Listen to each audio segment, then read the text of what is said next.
Hi, I'm Will Powell, and we want to invite you to the Fitness Zone through our YouTube channel. So watch and be sure to like, share, and subscribe. We're back, and we're doing part 2 of episode 2 of Eating Protocols. We have our panel here and have a group of people who just embarked on new eating protocols.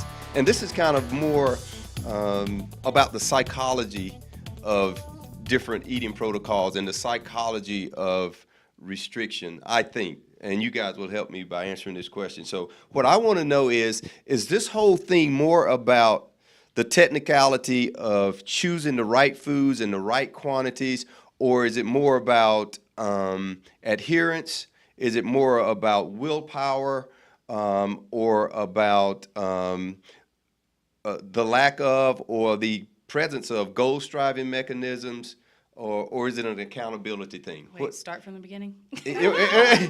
And then the other thing is, do you ever get to the point of saying, is it really worth it for me to eat this way? So that may kind of help with you answering this question. So again, when I talk about the technicalities of it, am I eating keto, or am I on a macro diet, or am I on a bro diet? Or, those are technical things, how to choose the right amount of calories and the right amount of foods. Okay? And then the next thing is, well, and the reason I say that, there was this bodybuilder back who was really popular probably in the late 80s, early 90s, Fabio Bacciani. He ate 2 foods for 12 weeks, and he went on stage ripped up. He ate chicken and sweet potato, breakfast, lunch, dinner, in between. Okay? All right? But listen. He went on stage ripped up. But who can do that? Who would do that? But think about it. How simple is that? That's not rocket science. It's not. That's not rocket science. Okay? It's just a matter of doing it or not. But then you've got some of these other coaches who tells you, okay, we got to maximize the mitochondrial activity, and give you all these supplements to make all this stuff happen. When is it more of like Fabio saying, okay, I'm going to adhere to this. I'm going to use my willpower. I'm going to use my goal-striving mechanisms. I'm going to use the accountability of my coach to keep me in place? Or am I just going to try to use all these technicalities, these newly found supplements and stuff to, keep the show on the road? So what do you guys think? I can answer that if you want me to get started. Yeah. So you can I'm kind still. of. I'm Okay, so Well, to answer That's that, just me. I'm not as confused. so and this is an opinion. There's no evidence of this. I'm sure there might be, but if there is, I haven't found it. different from my opinions, because yeah. my opinions are fact. Yes, exactly. We already know that. So we're clear on that. They are to me. So I don't even go Yeah. online anymore. yep, that's what I was just about to say. So everybody's different, and so Jess is trying to get really lean for figure. I'm trying to get really lean for bodybuilding, but you can tell by listening to us talk that our methods are totally different. Yeah. I don't know if it's something that's in people's genetics, or if it's 100% psychological like you talked about, Yeah. or I don't know what it is. But for me, dude, Fabio falls right in line with me. Yeah. I eat the same thing. Keep it simple. Keep Know it what simple, works and stay with stupid it. is the analogy that I use, KISS. And anytime I start to doubt myself and I think, oh, I need to change something, I need to do this, especially when I start listening to other coaches and the way they do things, I think, oh, well, maybe I should do that. But I actually just got a shirt the other day. I probably won't wear it because it has profanity on it, but I'll hang it up somewhere. It says, knowledge without mileage is BS. Yeah. That's profanity. There you go. It doesn't, okay, so it doesn't say BS. It actually says the word. But for the purposes of YouTube, I'm going to censor it for the first time in my life. But there's a lot of coaches out there right now who are preaching all this science like you talked It about. helps to sell. It helps Right. to sell because I'm Yep. doing something special over here. It's some secret, right? Now, there are coaches out there who do some outlandish stuff based on science, and their athletes look phenomenal. I won't name any names because Yeah. I don't want to tell people to go to another coach for sure. Right. But seriously, I mean, there's some science out there that is just awesome. But then there's guys who do the old school methods, and they work. And so, like with our athletes and myself, I have to do things different. I have some guys that really do a flexible dieting where I'm like, these are your macros, hit them. I have some people like Jess who it's like, hey, make smart choices, and they just get really lean. That kid that was just in here that I was posing with, he's not like he's not like I am, where it's like the same thing all day, every day. So I think everybody's a little bit different, and you won't know what works until you try and find that success. And it's going to be a long journey of trial and error. I've got a client that lost 30 pounds in the last like 12 weeks just eating If It Fits Your Macros, tracking his macros on an app. I've got another client who tried that, didn't lose any weight at all for like 6 weeks. I said, let me write a meal plan for you and just give you guidelines. I'm not a nutritionist, so I can't prescribe everything you eat, but I can give you some pretty strong suggestions. Do what I say. And they did it, and now she's 12 weeks into that and lost 30 pounds. So everybody's different, and I think it depends on a little bit of everything. I think it's strong adherence too. If I try to do what Jess does, it's not very self-controlled. I could make smart choices, but my portion sizes, That's me. I can't, I have to weigh stuff. If I don't weigh stuff, I psych myself out, and then I think, did I eat too much? Did I eat too little? My first prep when I was with you, and I asked, how much sweet potato should I be eating? Oh, you know, just a regular size I know, sweet he potato. does that. That's why I'm I like, do that. what the hell is that? 2 inches by 5 inches. Yeah, I bought everything because of so this I need to, guy. instead of a food scale, I need to go, instead of a food scale, I need to go get a ruler and some calipers and He was asking me How how many many grams grams? of sweet potato Yes. should I eat? in a meal. So that's how I eat. That's how I eat. Sweet potato about the size Mom made you for dinner last So- Sunday. Oh, okay. Yeah, I got So you. all For of the my rest meals 16 today, weeks. every single one of my meals today, 4.4 ounces of chicken, Yeah. 5 ounces of sweet potato, 84 to 100 grams of greens, depending on what they are, and 8 ounces of olive oil. You're making my head hurt. That's right. But see, for me, it's this easy. I don't stop and think, is that too much or is that too little or should I use a different source? Yeah. I have a food scale, I have containers, I have bulk prep. Yeah. Boom. Put it in, tear it, put it in, tear it, put it in, tear it, pour it, tear it, cap it, put it in my bag. But that works because it regiments things and it simplifies things. I have a And here's the thing, For routine. it's you. different Yes. for our Because you personalities, measured it too. and you feel comfortable. That's about exactly it because right. You measured it.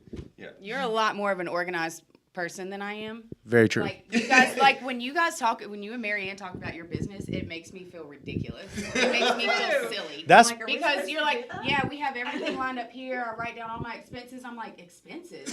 well now What? for So I'm like, but That's for me, pretty basic, but Jess. for me, but I think like learning styles, like ours would be different, and I think just thought processes, I'm more of organized confusion. And so for me, just eyeballing everything and not measuring everything out is kind of my MO. But for you, you're really methodical and organized. And I wish I were like that. So with that, with our business, you got to take into account that like we have 2 children, we have a mortgage, we do our own taxes, and this is our this is our livelihood. So at the end of the year, when I go to show my gross and net, I have to know what, and we sell supplements, so I have to pay sales tax. If you don't have all that in account, even if you take it to an accountant and you just give them a bundle of joy and say, hey, here's all my stuff, they're going to charge you $400 an hour to sort it all out. So if you keep it, the way it needs to be. Yeah, no, all that sounds good. Yeah. I just don't do that.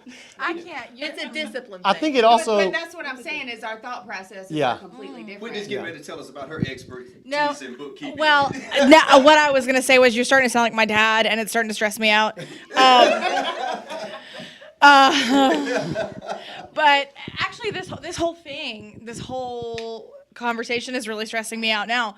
I mean, I'm the only normal, average, whatever person sitting right here. I'm the only one who's not like a bodybuilder, like a fitness competitor, So all of this, well, I'll tell you. I mean, this conversation to me, and I will also remind, having been never a fitness competitor, but having lost 100 pounds in 8 months once, like I've been there, done it.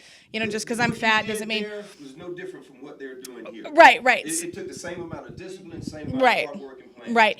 So for me, I think the issue is that I, and having an eating disorder background, I look at this kind of hyper regimentation, whatever, as like it's great for you. I mean, whatever. You're it's not sustainable for you. do whatever you want with your body. Yeah.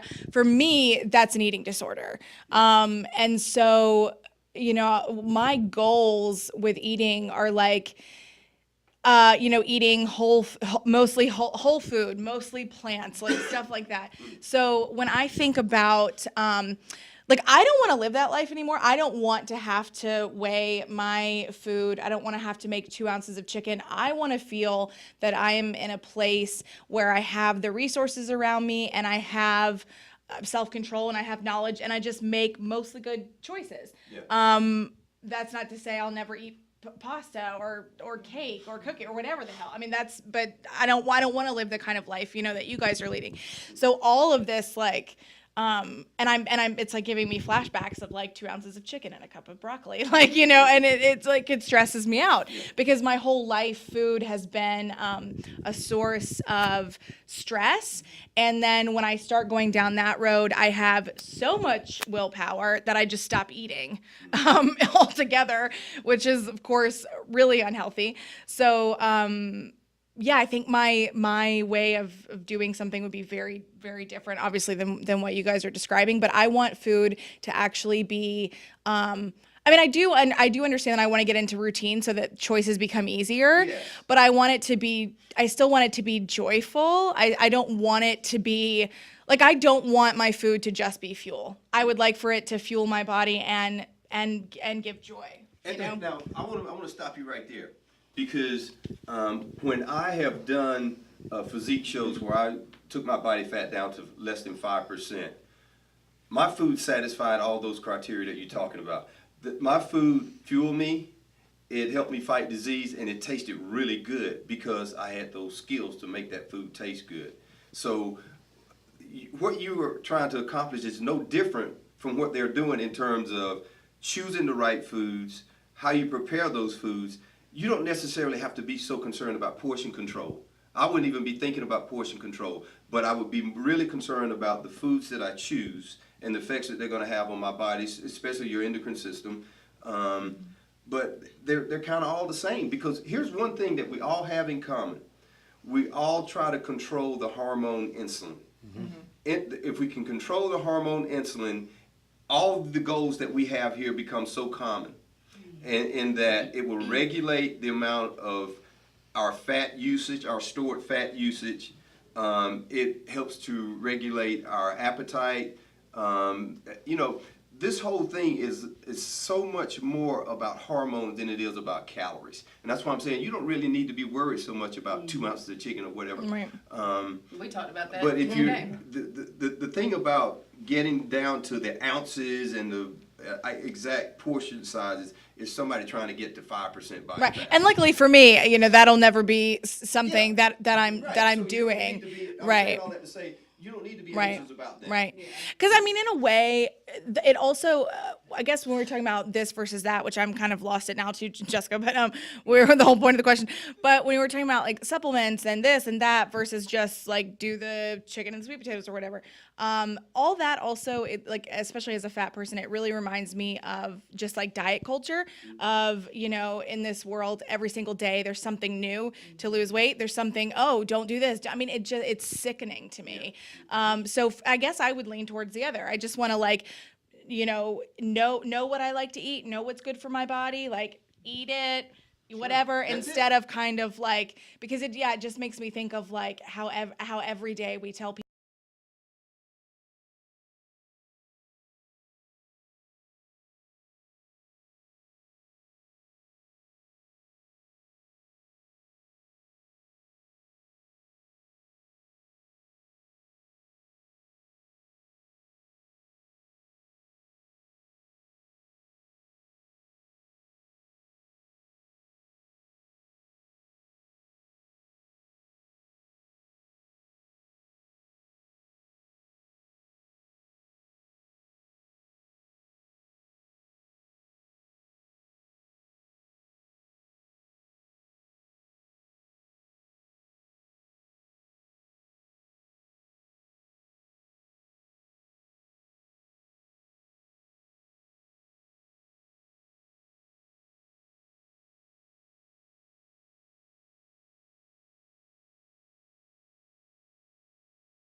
we have all of these varieties of things now that aren't good for us.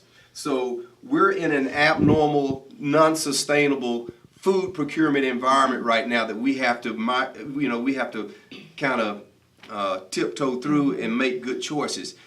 In 1960, the average female weighed 127 pounds, and nobody was on diets.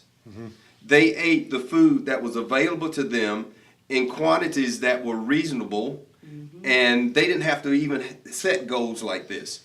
We have to set goals now because of what has happened. The industrialization of food systems and the profit of food has caused us to have to make these decisions, have to measure out ounces of stuff or read food labels and get all complicated with this whole thing. So if we go back to the ancestral eating and ways of preparing foods, procuring foods, and that kind of thing, we really wouldn't have to worry about that. But unfortunately, we find ourselves in an environment where we have to set goals and be regimented and avoid this and look for that. We have to look for the good foods because they're not always readily available to us. Yeah. And that's another thing too, like right now, people are just so concerned with convenience. Yeah. And you don't realize it's what you're concerned with, but that's what it is. Because hundreds of years ago, people didn't have cars to just hop into and just, drive to the store.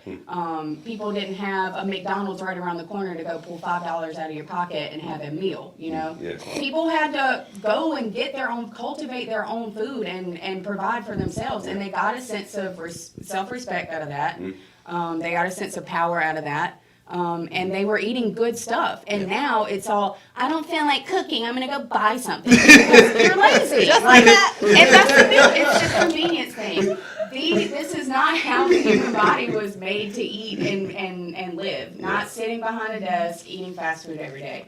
But it's become convenient. And so people they're blinded by this thought of this is how life is supposed to be. False. It's not how life is supposed to be. It's how we've made it because it's more convenient and easy, but it's also made us fat and lazy and stupid. Yeah. Yeah. So Some of us are only one of those three. We're at 38 minutes. Yep, I know we got to wrap figured up. We'd probably end up just splitting this one into Hey, two. yeah, we got to wrap up. I know that. But I want to say two things while we're insulting lazy people, so I can get myself. I realized after I said all that you had a negative reaction, not offensively, but like it affected you negatively. I don't want anybody watching to think that I'm trying to say you need to eat chicken and rice and chicken and sweet potatoes all day, every day.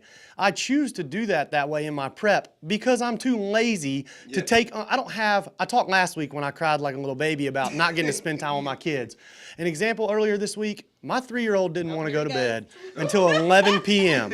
Goods and bads. It was awesome because I got to fight and kick and scream with her until 11, and I loved it.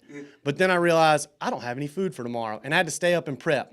There was no way I was going to go grill chicken, chop up a bunch of onions, make my food taste good, and add all this variety. So what I do, I threw rice in the rice cooker, sweet potatoes in the oven. I threw my chicken on the grill. When my chicken came off the grill, I weighed it out, pulled my sweet potatoes and my rice out, portioned it out in my meals, threw my veggies in and went. Because it's convenience, just like you said. If you can find convenience that's not a fast food restaurant, but convenience that's cooking your food, and my food still tastes good, but not like it would if I had cilantro and onions and everything else in it, then you can still enjoy yourself. I don't want people to think I'm telling you have to eat the same thing all day, every day. Right, yeah, because we don't Yeah, do that. We no. only do that for prep, and it's Yep. only as a challenge for us as performance athletes. It's That's not the a point lifestyle I was gonna for make. us. Yeah. This is a challenge for us. And it's not something that can be sustained long term. Like Right. anybody who does shows can Yeah. tell you that you cannot eat like this, you can't work out like this, you Yeah. can't live like Yeah. this for more than a short period of time. Exactly. That's Very the whole few thing. That's important to know. Very Yeah. few. That's I think important to know. that's another a bad stigma for people who are bodybuilders that should make that that we we do this sit all around the and judge time. people and we only eat certain things and we expect everybody to do the same, Yeah. and that's not true. That's not you true. know. Well, and obviously not, or I mean, I wouldn't be here. with you Right, guys. yeah. Yeah. But I just feel like, and so, I mean, I haven't certainly meant to say anything that you guys think everybody should live. But Oh, since no. I'm the only one that's not in this, A voice. lifestyle. Right, yeah. Like my answers are all very different because like Yeah. y'all are working in kind Yeah. of one general Yeah. framework. But And one of the things that could lead to that thought is that we're mainly talking about restriction here. There's so much more that we need to talk about in future episodes about food and Things we other like. than restriction. So we're going to close now, but I want everybody to know that as we progress in this YouTube show, we're going to talk about other eating protocols. Like we're going to talk extensively about ketogenic diets. We're going to talk about fasting, both intermittent fasting and long-term fasting. We're going to talk about eating for weight gain. So there's going to be a lot more to talk about. But this whole thing of caloric restrictions, making sacrifices with foods has kind of dominated the conversation to this point. But stay tuned. There's a lot of more positive stuff to come out of this. Thank you for watching. We want you to like, subscribe, and share.